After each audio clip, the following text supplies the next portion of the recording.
All right, welcome to another episode of FitStudios Studio Talk. I'm FitStudios founder Adam Theodoro, and this is FitStudios client Elena.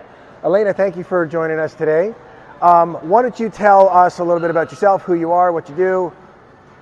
Well, my name is Elena, and I'm a scientist, so I work full-time in the lab, and I'm also a mom of two, and I'm also doing my master's to be a psychotherapist, so I'm very busy. Oh, wow. Yeah. You also have a PhD degree. Yes, I have a PhD degree. Yeah, in where? I'm just bragging for Yeah. you. Yeah. So no one has the excuse if you're telling me you're busy, you're not as busy as Elena here. So, Elena, why don't you, you said you're a mom, obviously. How many kids do you have? I have two kids. Oh, awesome. How old? One is 18 months and one is 7 years old. Oh, wow. You're in the thick of it. Yes, I'm definitely in the thick of it. You're in the thick of it. Okay. Yeah. Tell me a little bit about your exercise history. Like, what have you done in the past, either before kids, during kids, and kind of let's go with that. All right, so before kids, I never really worked out with weights. I just ran. I would go to the gym, but I would just do the elliptical, I would do the Stairmaster, I would run, and I would just, try burn those calories, and that's all I really know. Why weren't you working out with weights? I was actually scared. My biggest thing is I was scared to bulk up. I've never heard that ever come from a woman before, yes. I'm sure that happens. Is it a myth or is it true? It's definitely a myth. Clearly, you can tell. You've been working with weights how long now?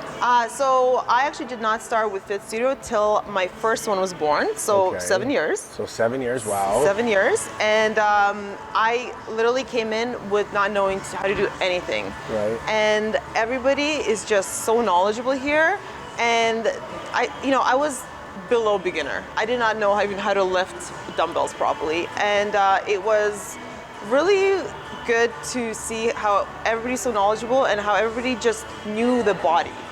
Everyone knew, like, as somebody who knows, biology, and like everybody comes with an educational explanation why you're doing this and why. For purpose, yeah. What is the purpose of doing it versus running around and just doing a random number of exercises? Yeah. Okay, awesome. You've also gotten into running as well, haven't you? Yes. So awesome. Exactly. I've been to running. Yeah. Awesome. Very cool. So, what would you say is the biggest difference between your experience with exercise prior to working directly with a coach, and now obviously having a number of years under your belt with specialized coaches?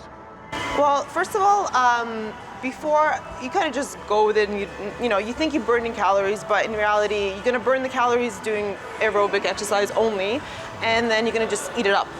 And you don't build the muscle, the lean muscle, to actually help you to keep burning it. Correct. So that is what I've experienced myself. My body transformation from having my first child, and then when I started working out here, everybody just helped me get back and get leaner than I ever was even before having children. And I'm gonna say, clearly you didn't bulk up. 7 years with weights, and you're still lean and mean. Yeah. So awesome.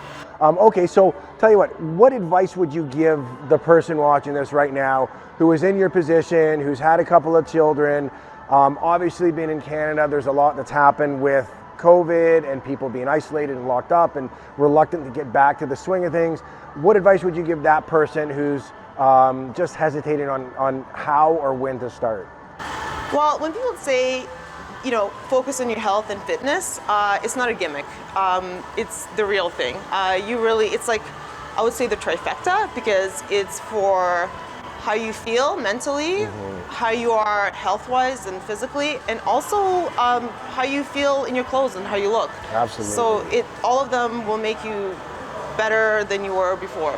Absolutely. We have a saying that we've been saying forever, and it's that the physical aspect will affect the mental aspect. Yeah. So when you look and feel good about yourself, naturally, you are going to actually behave better, and you are going to have that trickle down into all areas of your life. So relationships start to get a little bit better. Yep. You start behaving a little bit better in terms of what you put as a priority, and then ultimately your mental health is going to be affected by looking and feeling your best. Absolutely. Exactly. Yeah. Perfect. Awesome. Well, thank you so much for your time. Thank you. Hopefully we can have you back on here, and we'll see how you're doing then. Awesome. Thanks, Elena. Okay, thanks.